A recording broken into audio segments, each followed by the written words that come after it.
I don't remember asking you a goddamn thing. Hello, Internet.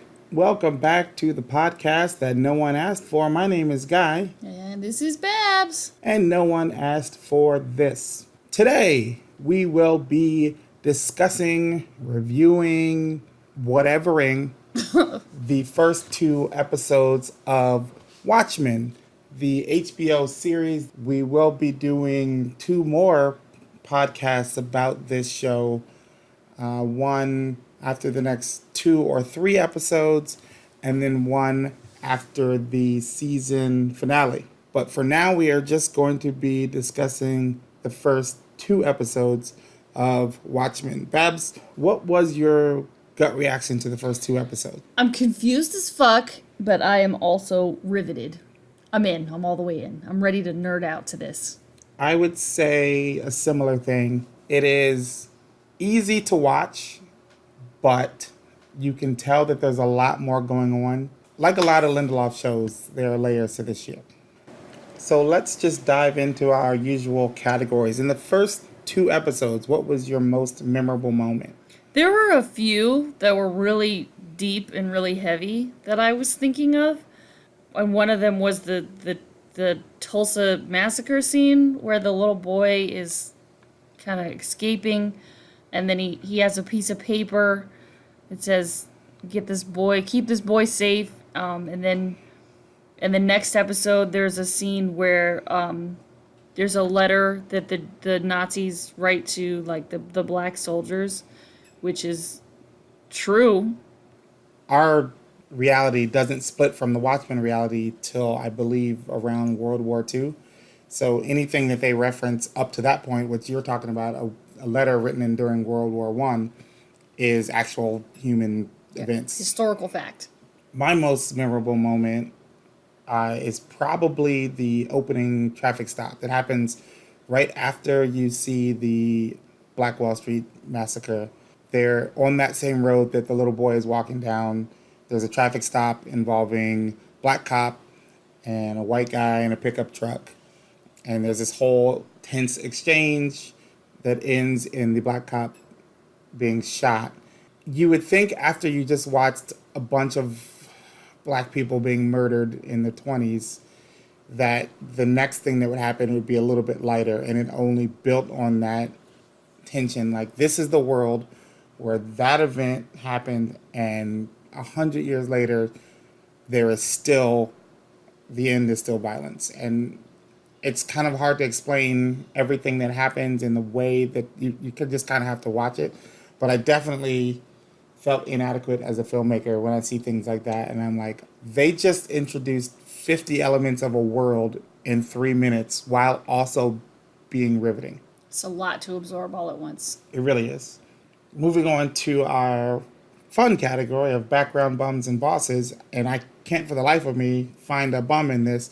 But Babs, do you have a bum or a boss? I got a couple bosses. I couldn't think of a bum. And I hope we don't have the same background boss here. But I'm gonna go with the old man in the wheelchair. When you first get introduced to him. It said we don't know if the name is right, but he did say his name was Will. Yeah. And she did use that name to look up his DNA for the reparations stuff. Okay. So for now, we're gonna call him Will. He's Will. played by Louis Gossett Jr. Will in the wheelchair. He gave me a real Mr. Glass vibe at first. Then by the end of the second episode, I kind of changed my thoughts about him.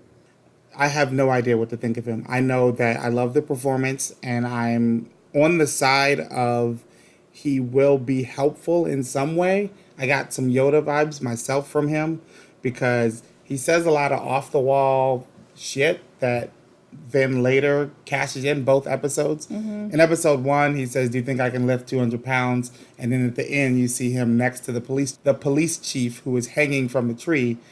And so that is kind of like oh, wait, can he lift 200 pounds?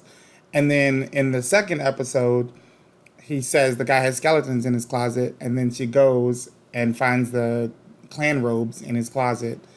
And he plays the whole thing off like, oh, whatever. Like, I didn't mean his actual closet. Yeah, so you don't know when he's bullshitting and when he's serious. But he tends to, everything that's happening says that he has an end game that we just don't know what it is yet. Yeah. We don't know if it's for better or for worse, because this is the Watchmen universe, and every time something is presented as a hero, it's undercut, and every time someone is presented as a villain, it's undercut, because there truly are really no heroes and villains in black and white sense. And even one of the characters in the second episode says there's only black and white, but that's not true within the Watchmen universe. So we'll see when it comes to Louis Gossett Jr. and Will. My background boss is going to be Looking Glass. Another character we don't know is working nefariously or positively, or if his ultimate goal is chaos or unity. But he is one of the detectives. He works with Sister Knight, Angela, the Regina King character, and he has this silver reflective mask, and he is just cool. Sometimes you can miss the meaning of a character. Someone, let's say like Darth Vader, because they're just so cool from the moment they come on the screen, and that actor is doing that, and they don't overdo him. You kind of see him a couple times per episode, but not too much. So he is my background boss. I actually thought about doing the same one as you, but I actually consider him to be in too many scenes and too pivotal to what's happening. Any special shout outs? Special shout out to the little boy, Topher. I think that he's going to become a little bit important as the show goes on. He has to be, because something they've set up is the idea of what happens in the past informs the future. Mm-hmm. There are no decisions that we as adults make that don't affect the next generation on some level, either for the people in your orbit or your circle, or if you have enough power and influence, maybe you can influence generations down the road. They show that when black people are getting reparations from like lynchings and stuff that happened 100 years ago still. And that has affected a whole generation of both black and white people and how they feel about their experience within America. On the other hand, the criminals and vigilantes that became the Watchmen also influenced a generation to become quote unquote heroes that then are now police in masks. So every decision that was made in the past doesn't happen in a vacuum. It happens. It affects the future. And the little boy is a visual representation of a person that whatever he becomes in life is going to be affected by the decisions that are being made by the people we are seeing on screen now, but also by the people that died long before he was born. And I think that's just a clever way to tell a story, and also an effective way. I'm going to have to back this up. So my special shout out is going to go to Calvin, the most ride or die husband I've seen in a long time on television. He has been there since before the events of the show kicked off. There is no explanation of how they met. Their relationship is as rock solid as ever. All she does is bring violence into the house and adopted children from other people that were murdered. Which he is literally taking care of. All the time. All the time. Every time she needs to do something, he's like, I got the kids, go. He appears to be aware that she is a masked hero. Oh, yeah, he knows. Police officer. She does all of the heavy lifting, and he is just background support. But he's not soft. Oddly, it's the actor that was Black Manta in Aquaman, funny enough. But he just kind of is there supporting her, and that's why he gets my special shout out. Husband of the Year award. Let's move on to the most valuable performer. Ooh, ooh.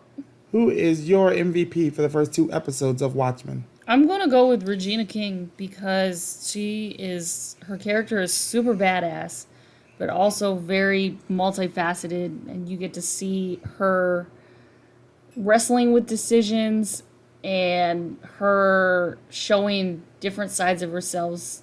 She's acting it up, and that's a great Halloween costume. My most valuable performer is going to be...